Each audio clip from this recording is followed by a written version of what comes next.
আসসালামু আলাইকুম, সবাইকে স্বাগত জানাচ্ছি এনটিভির সময়ের সাথে এবং বরাবরত অনুষ্ঠানের পুরোটা জুড়ে থাকবো আমি এসএইচ সোহাগ আপনাদের সাথে এবং আমাদের সাথে আলোচনা অংশ থেকে আজকে স্টুডিওতে উপস্থিত রয়েছেন ব্যারিস্টার ওমর ফারুক, সাধারণ সম্পাদক Bangladesh development and policy centre BDPC এবং সদস্য বাংলাদেশ জাতীয়তাবাদী আইনজীবী ফোরাম। স্বাগত আপনাকে। ধন্যবাদ। এছাড়া আমাদের সাথে বাংলাদেশ থেকে যুক্ত হয়েছেন বিএনপির কেন্দ্রীয় তথ্য বিষয়ক সম্পাদক এবং সাবেক ছাত্রনেতা জনাব আজিজুল বারী হেলাল। স্বাগত আপনাকেও। এছাড়া আমাদের সাথে আরও যুক্ত হয়েছেন ডক্টর মুস্তাফিজুর রহমান ইরান, সভাপতি বাংলাদেশ লেবার পার্টি। স্বাগত আপনাকে। দর্শক, দেখছি না এই অনুষ্ঠানে আমরা মূলত আলোচনা করে থাকি বাংলাদেশ এবং বাংলাদেশের রাজনৈতিক প্রেক্ষাপট নিয়ে এবং আপনারা এই অনুষ্ঠানটি দেখতে পাচ্ছেন স্কাই 780 শুধুমাত্র এনটিভিতে এবং আপনাদের যে কোনো ধরনের মতামত এবং প্রশ্ন করতে পারেন আমাদের টিভি স্ক্রিনে দেওয়া নাম্বারটিতে। জনাব ব্যারিস্টার ওমর ফারুক, আমি যদি আলোচনা শুরু করি এবং আপনাকে দিয়ে যদি আলোচনা শুরু করতে চাই এবং যে বিষয়টি নিয়ে আমরা আলোচনা করতে চাচ্ছি যে কারেন্ট বাংলাদেশ কেমন যাচ্ছে বাংলাদেশের রাজনৈতিক প্রেক্ষাপট, এবং আমরা জানি যে অন্তর্বর্তীকালীন সরকারের প্রায় 6 মাস হতে চলেছে এবং এই সরকার কতদিন থাকবে এবং কবে নির্বাচন দেবে, যদিও তারা একটা টাইমলাইন দিয়েছেন যে 25 ডিসেম্বর থেকে জুনের 26 সালে জুনের মধ্যে তারা একটা নির্বাচন দেবেন, কিন্তু রাজনৈতিক দলগুলো বলছে যে নির্বাচন আয়োজনের জন্য এত সময়ের প্রয়োজন নেই এবং মিনিমাম একটা সংস্কার করে নির্বাচনের আয়োজন করা। এবং রাজনৈতিক দলগুলো যে অভিযোগটা করছে যে সংস্কারের নামে কালক্ষেপণ যেন না করা হয় এবং পক্ষান্তরে যে বৈষম্য বিরোধী ছাত্রদল এবং ছাত্র প্রতিনিধিরা আমরা কেমন বাংলাদেশ দেখতে চাচ্ছি, আগামী বাংলাদেশ কেমন দেখতে পাবো। আপনাকে ধন্যবাদ। সেই সাথে দুজন সম্মানিত অতিথিকে স্বাগত জানাচ্ছি।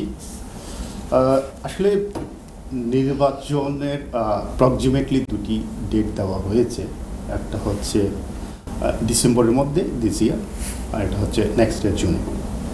আমি যতটুকু দেখি বা শুনি, আমার মনে হয় নির্বাচনটা দিস ইয়ার ডিসেম্বর অথবা জানুয়ারিতে হয়ে যাবে। এখানে কিছু সংস্কারের যেই প্রস্তাবগুলো আসছে সেগুলো নিয়ে আলোচনা করবে। জি জি, ব্যারিস্টার ওমর ফারুক, আমি আপনার কাছে আবার ফিরে আসবো। তার আগে আমি আমাদের অতিথি যারা জয়েন করেছেন তাদের কাছে আমি একটু আসতে যাচ্ছি। জনাব ডক্টর মুস্তাফিজুর রহমান ইরান, আপনার কাছে আসতে যাচ্ছে। আপনি কি শুনতে পাচ্ছেন আমাদের?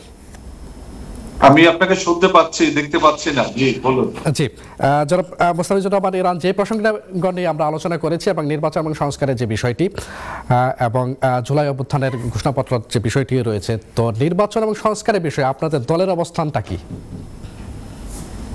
ধন্যবাদ আপনাকে এবং আমাকে যারা দেখছেন, আমার প্যানেল আলোচক সবাইকে লেবার পার্টির পক্ষ থেকে আন্তরিক শুভেচ্ছা, অভিনন্দন। আমরা বিগত 5ই আগস্ট ছাত্র গণ অভ্যুত্থানের মধ্য দিয়ে বাংলাদেশের বিগত 17টি বছরের আন্দোলনের একটা পর্যায়ে আমরা এসেছি। আমরা বিজয় অর্জন করেছি এবং আমরা বাংলাদেশকে একটা গণতান্ত্রিক বাংলাদেশ, একটা সাম্যের বাংলাদেশ, একটা সমতার বাংলাদেশ প্রতিষ্ঠার জন্য আমরা কাজ করেছি। আমরা বিশ্বাস করি যে নির্বাচন যেমন দরকার তেমনি সংস্কারও দরকার এবং নির্বাচন সংস্কার দুইটাকেই সামনে রেখে বর্তমান অন্তর্বর্তীকালীন সরকারের উচিত একটা রোডম্যাপ প্রণয়ন করা। ওনারা আগামী ডিসেম্বর নাগাদ নির্বাচনের কথা বলেছেন, কিন্তু আমি যতটুকু রাজনৈতিক দল লেবার পার্টি নিয়ে কাজ করে যাচ্ছি, আমার দৃষ্টিতে ওনাদের যে এইভাবে ধীরগতি, এতে ওনারা আগামী 2 বছরেও নির্বাচন করার মতো ওনাদের এখন পর্যন্ত প্রস্তুতি শুরু হয়নি। ওনারা শুধু মুখে বলতেছে রোডম্যাপ, কিন্তু ওনাদের কাজের ভিতরে কোনো প্রকার আয়োজন আমরা দেখছি না। আমরা দেখছি যে ভোটার তালিকার কথা বলা হচ্ছে যে মার্চ মাসের 2 তারিখ খসড়া ভোটার তালিকা। এটা হচ্ছে বিগত যে ভোটার তালিকা করা হয়েছে সেখান থেকে যারা মারা গেছে তাদেরকে বাদ দেওয়া এবং নতুন যাদের বয়স 18 বছর হয়েছে তাদেরকে যুক্ত করা। কিন্তু বাড়ি বাড়ি গিয়ে যে ভোটার তালিকার কাজ চলছে, এটা সম্পন্ন করতে কমপক্ষে 6 মাস লাগবে। এরপরে আরো অনেক কাজ রয়েছে, নিবন্ধনের কাজ রয়েছে, রাজনৈতিক দল। কিন্তু আমরা মনে করি যে বাংলাদেশের যে বর্তমান অবস্থা, এটা একটা লেজে গোবরে অবস্থা। বর্তমান অন্তর্বর্তীকালীন সরকার বিগত 6 মাসে তারা তেমন কোনো অগ্রগতি মানুষের সামনে, তেমন কোনো চমক দেখাতে পারেনি। শুধুমাত্র ছাত্রলীগকে নিষিদ্ধ করেছে এবং কয়েকটা কমিশন তৈরি করেছে, কিন্তু কমিশন গুলো যেই প্রস্তাবনা করেছে এগুলো বাস্তবায়ন তাদের দ্বারা সম্ভব হবে না। কারণ হচ্ছে অনেক বিষয় রয়েছে এখানে সাংবিধানিক বিষয় রয়েছে। এটার জন্য একটা গণতান্ত্রিক সরকার দরকার, জনগণের ভোটে নির্বাচিত সরকার দরকার।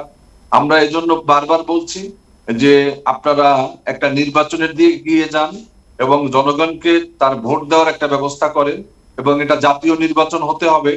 কিন্তু সর্বশেষ প্রধান উপদেষ্টার যে বক্তব্যটা, এটা আসলে একটা আপত্তিকর কথা বলেছেন।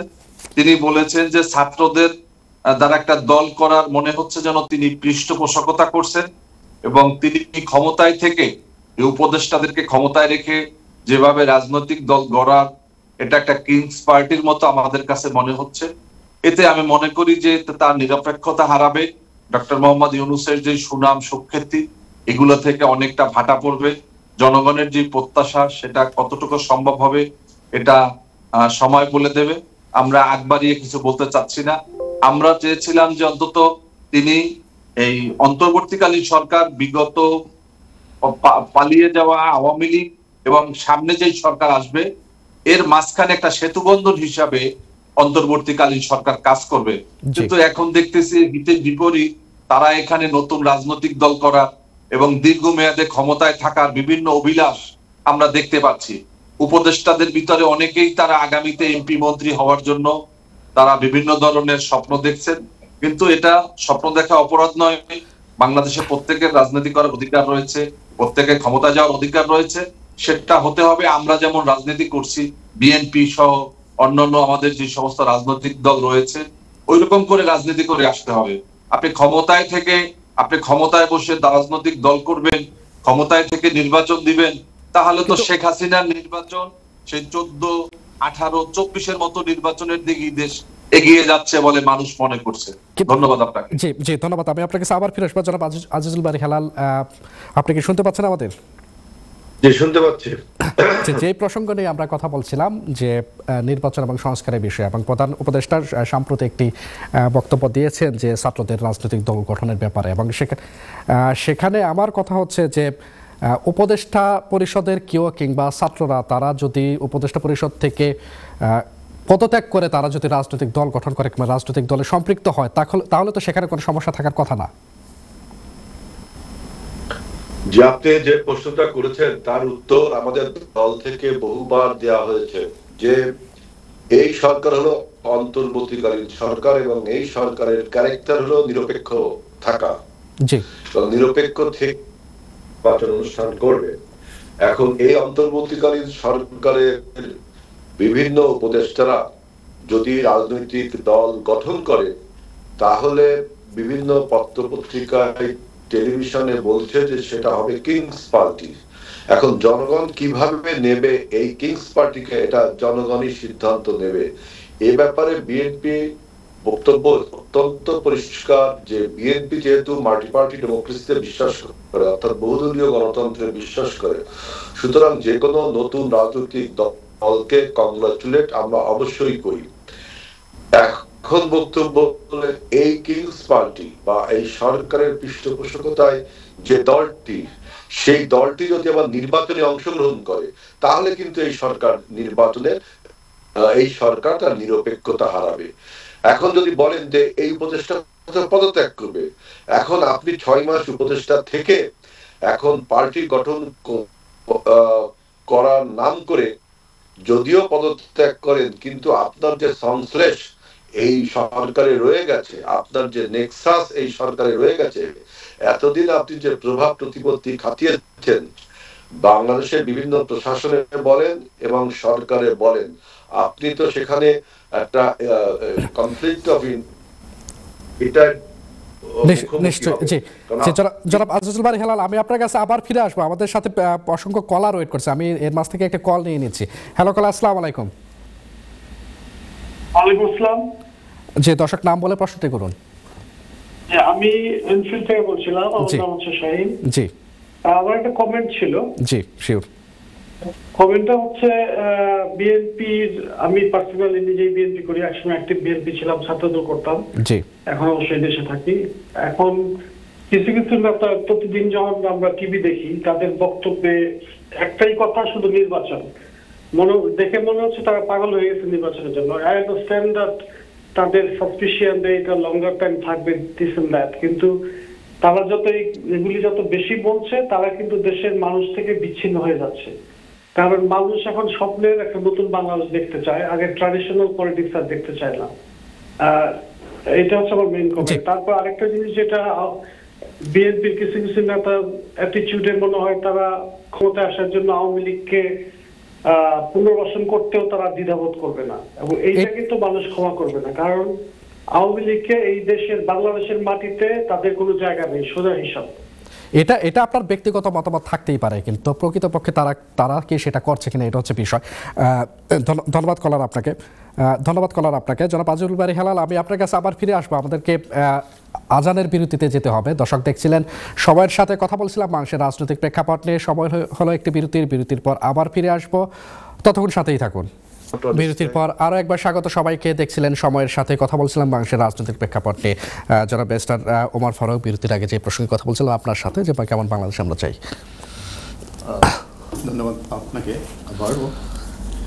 আসলে কেমন বাংলাদেশ দেখতে চাই, এই প্রশ্ন বাংলাদেশের এই প্রশ্নটা এই জন্য যে কারণ হচ্ছে সংস্কার এবং নির্বাচন নিয়ে একটা দ্বিধা দ্বন্দ্ব চলছে বাংলাদেশ। জি হ্যাঁ, এখন আপনার প্রশ্নে আমি আসি যে কেমন বাংলাদেশ দেখতে চাই। তো এই প্রশ্ন যদি যাকেই করি না কেন সবাই বলবে ভালো বাংলাদেশ দেখতে চাই, কিন্তু কেমন বাংলাদেশ দেখতে চাই এটা কিন্তু ডিপেন্ড করা হচ্ছে আমি মোরলেস অর এভরিথিং আমি মনে করি ডিপেন্ড করে কেমন পলিটিক্স বা কেমন পলিটিশিয়ান আমরা দেখতে চাই ইন ফিউচারে। Is all depends on politician and political party actually.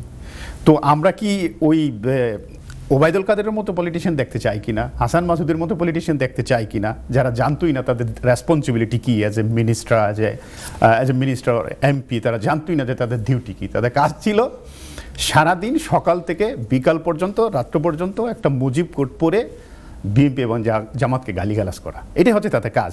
They did not even know what was their responsibility and duty.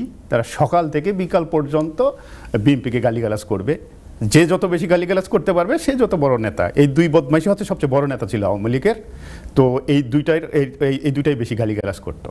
চিন্তা করেন, দেখেন তার কোনো ডিউটি কি, তার কাজ কি, যোগাযোগ মন্ত্রী হিসেবে তার কাজ কি, তারপরে হচ্ছে ফরেন অ্যাফেয়ার্স বা পররাষ্ট্রমন্ত্রী হিসেবে তার কাজ কি সে জানতো না। তো দেখেন পলিটিক্সটা কি করেছে তারা। আমি বললাম যে কীরকম বাংলাদেশ দেখতে চাই, তার আগে দেখতে হবে আমরা কীরকম পলিটিশিয়ান দেখতে চাই। সে কাজটা কি করতো, চতুর্দিকে পুলিশ প্রোটেকশনে থেকে সে এবং পুলিশ পাহারায় থাকে, নেতাকর্মীদের ধারা পাহারায় থেকে সে বিরোধী দলের নেতাকর্মীদেরকে আহ্বান করতো খেলা করার জন্য। আর যাদেরকে সে ডাকতো তারা হয়তো জেলে নয়তো পলাতক অবস্থায় আছে। তো এখন এই খেলোয়াড় কই, এ বদমাইশ কই, এখন খেলোয়াড় তো এখন নাই। তো এই আমাদের কিন্তু নাও time has changed after 5th of August. Then now you have to think, then you have to change your political ideology, then you have to change your political culture if you want to survive. Otherwise you won't survive. Why you won't survive? Because there are many factors. First of all, this number of student and protestant and pressure group, there is still a large number of protestant or pressure group are still alive. কিন্তু আমার এখানে প্রশ্নটা হচ্ছে যে এই যে সরকারের ছত্রছায়ায় যে ছাত্ররা নতুন একটা রাজনৈতিক দলে চিন্তা ভাবনা করছে, এটাকে কিংস পার্টি বলা যাবে কিনা? আমি এখানে একটু পরে আসি।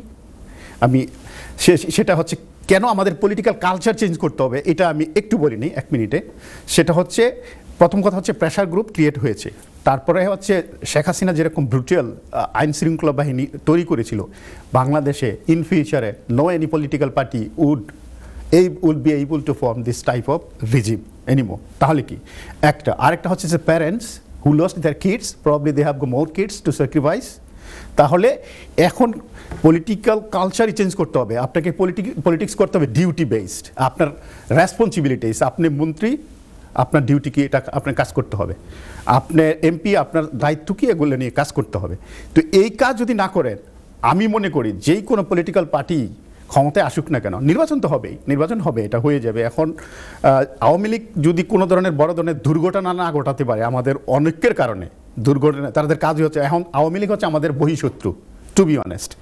তারা হচ্ছে আমাদের বহিঃশত্রু। এককভাবে যে রাজনৈতিক ময়দানে অনৈক্য থাকবে, কথাবার্তা চলবে, কিন্তু দিন শেষে একসাথে কাঁধে কাঁধ মিলে তাদেরকে রুখে দিতে হবে। তারা কিন্তু এখন বহিঃশত্রু, তারা আমাদেরকে আক্রমণ করবে। তো আমি কিন্তু বড় দলের কাছে বেশি আবেদন করব যে যেটাই ঘটুক আওয়ামী লীগের প্রশ্নে যাতে ঐক্য বজায় রাখি। সেই জন্য আমি বলছি, যদি আওয়ামী লীগ না থাকে, তারা যদি দুর্ঘটনা না ঘটায়, তাহলে বাংলাদেশে ভালো পলিটিক্স হবে। কারণ হচ্ছে এখন প্রেশার গ্রুপ আছে, সব কালচার চেঞ্জ হয়ে গেছে। আপনি এই যে ছাত্রদেরকে আপনি প্রেশার গ্রুপ হিসেবে দেখতে চান? অবশ্যই ছাত্ররা প্রেশার গ্রুপ। তাছাড়া বাংলাদেশে আর জাতীয় পার্টি থাকবে না, মানে জাতীয় পার্টির মতো আর পার্টি থাকবে না অ্যালাইন করার জন্য, এবং তরিকত ফেডারেশনের মতো কোনো পার্টিও থাকবে না অ্যালাইন করার মতো, জাসদও থাকবে না সরকারকে ব্যাক করার জন্য। এই জন্যেই ফর এক্সাম্পল বিএনপি যদি সরকার গঠন করে, তাদেরকে রাজনীতি করতে হবে ডিউটি বেস, বুঝতে পারছেন? তারপরে ডিউটি বেস, রেসপন্সিবিলিটি বেস, সবাইকে মানে যদি তাদের আমি কিন্তু ফ্যামিলিগত বিএনপির সাপোর্টার বা বিএনপির মেম্বার বলতে চলেন।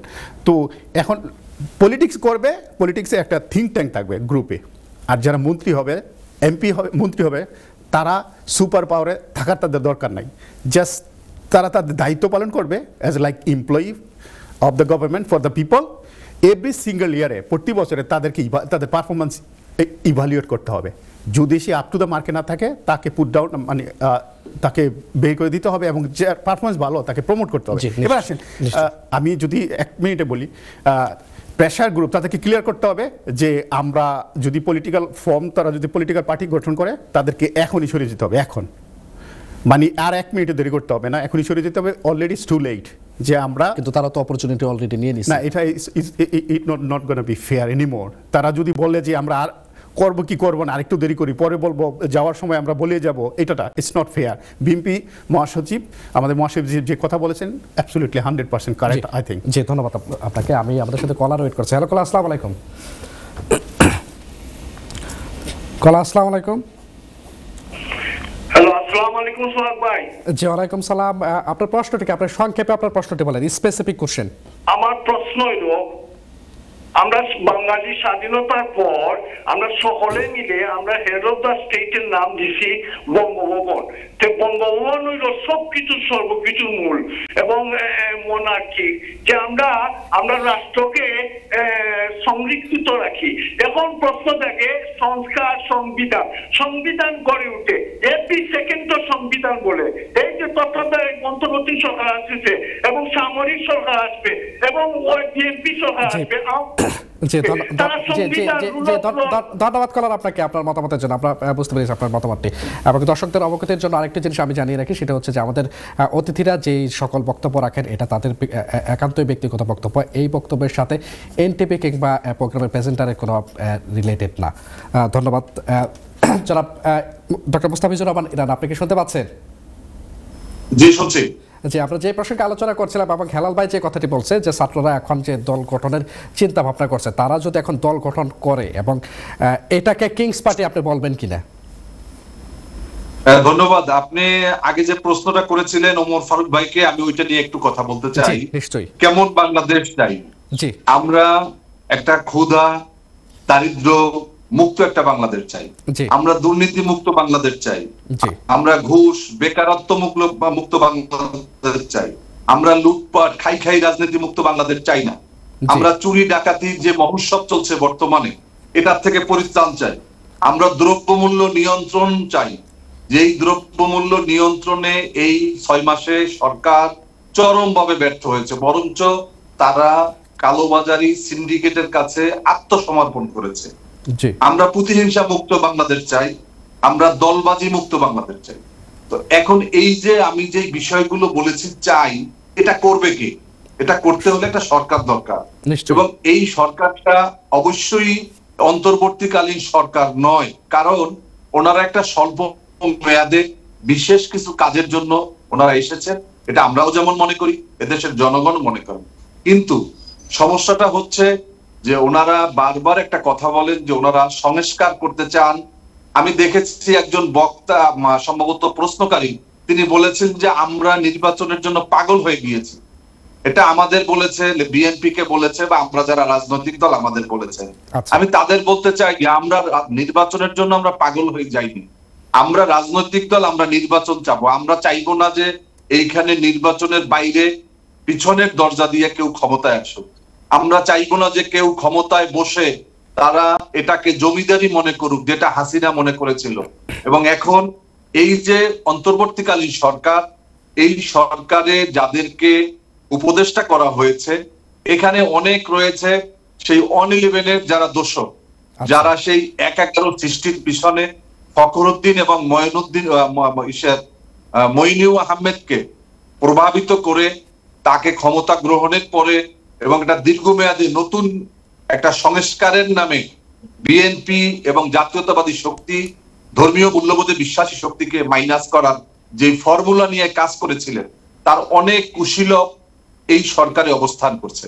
আমরা দেখেছিলাম যে ডক্টর মোহাম্মদ ইউনূস, তার ভিতরে একটা রাজনৈতিক অভিলাষ আমরা লক্ষ্য করেছিলাম, এবং তিনি নিজে একটি রাজনৈতিক দল করার জন্য বিদেশে যাওয়ার প্রাককালে তিনি ঘোষণা করেছিলেন নাগরিক শক্তি নামক একটা রাজনৈতিক দল, এবং এর জন্য কোনো সারা মানুষের ভিতর থেকে কোনো প্রকার আবেদন নিবেদন না পাওয়ার কারণে 3 মাসের মাথায় তিনি আবার এই দলকে তিনি গুটিয়েছিলেন। এবং আজকে যেই অবস্থা, উনি ছাত্রদেরকে যেভাবে ওনার নিয়োগকর্তা এবং এই আন্দোলন সংগ্রামের মাস্টার মাইন্ড হিসেবে উপস্থাপন করেছেন, এবং সর্বশেষ তার যে বক্তব্য, এই বক্তব্যে তিনি বলেছেন যে ছাত্ররা একটা রাজনৈতিক দল করতে চায়, এটা অবশ্যই দরকার। উনি নিজে বুঝতে পারছেন বাংলাদেশে বিদ্যমান রাজনৈতিক দলগুলোকে, ওনাকে আমরা সমর্থন করেছি, উনি একটা নিরপেক্ষ জায়গায় আছেন, কিন্তু উনি এখন অনুভব করছেন যে ছাত্রদের একটা রাজনৈতিক দল করা দরকার। এবং এই ছাত্ররা ইতিমধ্যে প্রত্যেকটা মন্ত্রণালয়ের উপদেষ্টার এপিএস হিসাবে তারা অবস্থান করছে, এবং এই মন্ত্রণালয়গুলো তারা নিয়ন্ত্রণ করছে। আপনি দেখেছেন যে 3 জন উপদেষ্টা তারা দায়িত্ব পালন করছেন। এখন তারা এই 6 মাস যাবত দেশ পরিচালনা করা, মন্ত্রণালয় পরিচালনা করা, ইতিমধ্যে এই ছাত্রদের অধিকাংশ যারা এই সুবিধা এবং এই রাষ্ট্রীয় বিভিন্ন সুযোগ সুবিধা গ্রহণ করেছে, তারা ইতিমধ্যে কোটি কোটি টাকার মালিক অলরেডি হয়ে গিয়েছে। তাদের ইতিমধ্যে ফ্ল্যাট, গাড়ি সহ বিভিন্ন ধরনের সুবিধাদি তাদের হয়ে গিয়েছে। তো এই যদি অবস্থা হয়, আমাদের ওমর ফারুক ভাই বলেছেন যে একটা পরিবর্তন এবং আগের মতো রাজনীতি চাই না, তাহলে তো সেই লুটপাটের রাজনীতি বিরাজই করছে। এখন পর্যন্ত তো দুর্নীতি বাংলাদেশ থেকে মুছে ফেলার জন্য কোনো আপনি বলছেন যে লুটপাটের রাজনীতি এখনো বিরাজ করছে, এখন তো আওয়ামী লীগ নাই, তো এই লুটপাট কারা করছে? কারা করছে না, লুটপাট কারা করছে এটা তো দেখার দায়িত্ব সরকারের। এবং অনেক সময় আমরা দেখেছি যে বিএনপি কে ব্লেম দেওয়া হয় যে বিএনপির কিছু লোকজন চাঁদাবাজি করে। এই চাঁদাবাজি যদি কেউ করে, তাদেরকে তো ধরার দায়িত্ব পুলিশের, আইন শৃঙ্খলা বাহিনী। কই, আমরা তো তা দেখছি না। বরঞ্চ বিএনপি কে রাজনীতির মাঠে ছোট করার জন্য, হেয় প্রতিপন্ন করার জন্য তারা এটাকে একটা ধোঁয়া তুলছে। আমরা দেখেছি, আপনি জানেন যে গত কয়েকদিন আগে চট্টগ্রামে চাকরি করার সুবাদে এবং তিনি সেখানে থাকতেন, যুব দলের কুমিল্লা সদর উপজেলার তৌহিদুল ইসলাম, তিনি পিতার কুলখানির জন্য, তার যে মৃত্যুবার্ষিকীর জন্য বোধহয় এলাকাতে আসছিলেন। তাকে রাত 2:30টার সময় গ্রেপ্তার করা হয়েছে, যৌথ বাহিনী তাকে গ্রেপ্তার করেছে। এবং আপনি জানেন যে এখনো কিন্তু সেনাবাহিনী ম্যাজিস্ট্রেসি পাওয়ার নিয়ে তারা বিভিন্ন ধরনের কাজ করে যাচ্ছে, দ্রব্যমূল্য বলেন এবং আইন শৃঙ্খলা, কিন্তু এর কোনো প্রভাব আমরা দেখছি না। কিন্তু তৌহিদুল ইসলামকে গ্রেপ্তারের পরে পিটিয়ে তাকে নির্যাতন এবং তার সমস্ত শরীরে যে নির্যাতনের ক্ষতচিহ্ন, তাকে হত্যা করা হলো। আমরা দেখলাম আওয়ামী লীগ দিবালোকে বাংলাদেশের বিভিন্ন জায়গাতে তারা হ্যান্ডবিল বিতরণ করছে। একজন ক্যাডার দেখলাম, তিনি শিক্ষা ক্যাডারের একজন অধ্যাপক সম্ভবত, তিনি হ্যান্ডবিল বিতরণ করছে। তারা দেদারসে আওয়ামী লীগ কাজ করে যাচ্ছে, আর এই বর্তমান সরকার বলছে তারা ফ্যাসিবাদকে মোকাবেলা করার জন্য, ফ্যাসিবাদকে প্রতিরোধ করার জন্য তারা কাজ করে যাচ্ছে। আমাদের তো মনে হচ্ছে এই সরকার মনে হয় যেন এর ভিতরে লুকিয়ে থাকা, ঘাপটি মেরে থাকা কিছু ফ্যাসিবাদের দোষর যারা আওয়ামী লীগের ভিকটিম হিসাবে তারা কাজ করে যাচ্ছে। আমরা মনে করি, বাংলাদেশ লেবার পার্টি মনে করে যে ক্ষমতায় থাকা অবস্থায় যদি কোনো রাজনৈতিক দল করা হয়, তা পিপলস পার্টি হিসেবে করতে হবে। আজিজুল বারী হেলাল, আপনার কাছে, আপনি নিশ্চয়ই শুনতে পাচ্ছেন? জি, শুনতে পাচ্ছি। জি, যে প্রসঙ্গে কথা বলছিলাম এবং যেমনটা বলছিলেন ডক্টর মোস্তাফিজুর রহমান ইরান যে লুটপাট চাঁদাবাজি এখনো চলছে, আমরা পত্রপত্রিকার মাধ্যমে নিউজের মাধ্যমে অনেক অভিযোগ শুনতে পাই। বিএনপির বিরুদ্ধে আমরা শুনতে পাই, জামাতেরও কিছু অভিযোগ আছে বিরুদ্ধে, এবং ছাত্র সমন্বয়ক তাদের বিরুদ্ধে অনেক অভিযোগ আমরা শুনেছি। এবং বিএনপির ভারপ্রাপ্ত চেয়ারপারসন তারেক রহমান তিনি প্রত্যেকটা বক্তব্যে আপনাদের নেতাকর্মীদের কে সতর্ক করার চেষ্টা করছেন। এবং আমরা দেখেছি যে বিগত কয়েক মাসে 1000-এর উপরে বিএনপির নেতাকর্মী বহিষ্কার করা হয়েছে এবং 3000-এর উপরে শোকজ করা হয়েছে। তো এতে অনেকটা দৃশ্যমান যে বিএনপির নেতাকর্মীরা চাঁদাবাজি কিংবা এই ধরনের অপকর্মের সাথে অনেকেই যুক্ত আছেন। সবাই যুক্ত নয়, অনেকেই যুক্ত আছেন। তো আমার প্রশ্নটা হচ্ছে যে জিয়াউর রহমান আদর্শের এই দলটি, এই দলের সাথে কি এই জিনিসগুলো যায় কিনা? ধন্যবাদ আপনাকে। প্রশ্নটা খুবই প্রাসঙ্গিক এবং প্রয়োজন। এছাড়াও অনেক বক্তব্য এখানে এসেছে। জি, আমি প্রথমে বলি, দেখেন 5ই আগস্টের গণ অভ্যুত্থানের পরে দেশের বিভিন্ন স্থানে যে চাঁদাবাজি, সন্ত্রাস, দখলবাজি, তারপর স্কুল, ব্যাংক দখল, এরকম অনেক কথা প্রচার হয়েছে এবং এর একটা পারসেপশনও তৈরি হয়েছে যে স্বৈরাচার বা ফ্যাসিবাদ পালিয়ে যাওয়ার পরে ফ্যাসিবাদটা যেভাবে সন্ত্রাস, চাঁদাবাজি, দখলবাজি হতো সেরকম নাকি শুরু হয়েছে। কিন্তু এই জিনিস, এই পারসেপশনটাকে বিএনপি কিন্তু অ্যাকসেপ্ট করেছে, অন্য কোনো দল কিন্তু এটা অ্যাকসেপ্ট করলো না। বিএনপি অ্যাকসেপ্ট করে তার বিরুদ্ধে তদন্ত সাপেক্ষে ব্যবস্থা নিয়েছে, যেটা আপনি বললেন যে হাজার হাজার নেতা কর্মীকে বহিষ্কার করা হয়েছে, অব্যাহতি দেওয়া হয়েছে, আপনার শোকাহত করা হয়েছে। কিন্তু আমার বক্তব্য, অন্য কোন রাজনৈতিক দল কিন্তু এটাকে অ্যাকসেপ্ট করলো না, অ্যাড্রেসও করলো না, কোনো ব্যবস্থাও নিল না। কিন্তু ব্যবস্থা দেওয়ার পরও কি থামছে এগুলা? আমি বলি, আপনারা শোনেন, আমি বলি। জি, অতএব এখানে প্রমাণ হয় যে অন্য অন্য সমস্ত রাজনৈতিক দল দুধে ধোয়া তুলসী পাতা, সেই সমস্ত রাজনৈতিক দল তো তাদের নেতাকর্মীদের বিরুদ্ধে যে পারসেপশন তৈরি হয়েছে সেসবের বিরুদ্ধে কোনো ব্যবস্থা নিল না। ইভেন আমরা আমাদের সাংগঠনিক যে ব্যবস্থা আমাদের নেওয়া প্রয়োজন, আমাদের সামর্থ্যের মধ্যে, যেহেতু আমরা সরকারে নেই, আমরা তাদের বিরুদ্ধে শোকজ করলাম, বহিষ্কার করলাম, কিন্তু অন্য অন্য দল কিন্তু সেটা গ্রহণই করলো না, অ্যাকসেপ্টই করলো না, একটা ডিনাইং টেন্ডেন্সির মধ্যে গেল। এটা একটা বড় পরিবর্তন দেখেন। এবং সরকার যার দায়িত্ব আবার দখলবাজদের ধরা, যেটা ইরান ভাই বলেছে, সরকার সেই কাজটিও করলো না। তাহলে যে নতুন বাংলাদেশ, নতুন সংস্কৃতির কথা বলেন, সেটা বিএনপি একদম এগিয়ে রয়েছে। বিএনপি তো আপনাদের ঘটনা সত্য হোক মিথ্যা হোক সেটার জন্য তদন্ত করেছে, তদন্ত করে যে সমস্ত ঘটনা সামনে এসেছে, কিছুটা সত্যতা পেয়েছে, তার বিরুদ্ধে কঠোর ব্যবস্থা নিল। অন্য কোন দল ব্যবস্থা নিল না, তার মানে তারা পরিবর্তন হয়নি। আমরা সেই পরিবর্তনটা করেছি। আমাদের চেয়ারম্যান, ভারপ্রাপ্ত চেয়ারম্যান দেশ নায়ক তারেক রহমান বলেছেন যে রাজনৈতিক গুণগত পরিবর্তন। আমরা যে পারসেপশন তৈরি হয়েছে তাকে আমরা গ্রহণ করে তদন্ত সাপেক্ষে ব্যবস্থা নিলাম। সরকার কোনো ব্যবস্থা তাদের বিরুদ্ধে নিল না। তাহলে সরকার কিসের সংস্কার করলো? সরকার কি এমন উদাহরণ সৃষ্টি করলো যে উদাহরণটা আমরা অনুসরণ করে দেশকে এগিয়ে নিয়ে যেতে পারি? বরঞ্চ সরকার এবং অন্যান্য রাজনৈতিক দল থেকে বিএনপি এই সংস্কার বা পরিবর্তনের জন্য একদম এগিয়ে এসেছে। একটা বক্তব্য আপনি কলার বলছে যে নির্বাচনের জন্য রাজনৈতিক দলগুলো পাগল হয়েছে, আর একটা বললো যে ফ্যাসিবাদের পুনর্বাসন। এই প্রশ্নের উত্তর দেওয়া উচিত। হেলাল ভাই, আপনার অনুষ্ঠান প্রায় শেষের দিকে, আপনি যদি সংক্ষেপ করেন। সংক্ষেপে বলছি যে দেখেন, মানুষ রাজনীতির দল গঠন হয় কেন, রাজনীতি করে কেন? দেশ পরিচালনার জন্য। দেশ পরিচালনার জন্য রাজনৈতিক ক্ষমতা প্রয়োজন, আর সেই ক্ষমতা অ্যাচিভ করার একমাত্র ওয়ে হলো নির্বাচন। সুতরাং রাজনৈতিক দল নির্বাচন যাবে, এটাই সত্য কথা। এটা নিয়ে কোনো তর্ক বিতর্ক করা মানে গণতন্ত্রকে থমকে দেওয়া। আর আজকে বলছি ধন্যবাদ আপনাকে, এবং ধন্যবাদ আপনাদের তিনজনকে আজকের অনুষ্ঠানে যুক্ত হওয়ার জন্য। দর্শক দেখছিলেন সময়ের সাথে কথা বলছিলাম বাংলাদেশের রাজনৈতিক প্রেক্ষাপট নিয়ে। চলে এসেছে অনুষ্ঠানের একেবারে শেষ প্রান্তে। পরবর্তী অনুষ্ঠান দেখার আমন্ত্রণ জানিয়ে আজকের মতো এখানেই বিদায় নিচ্ছি। আল্লাহ হাফেজ।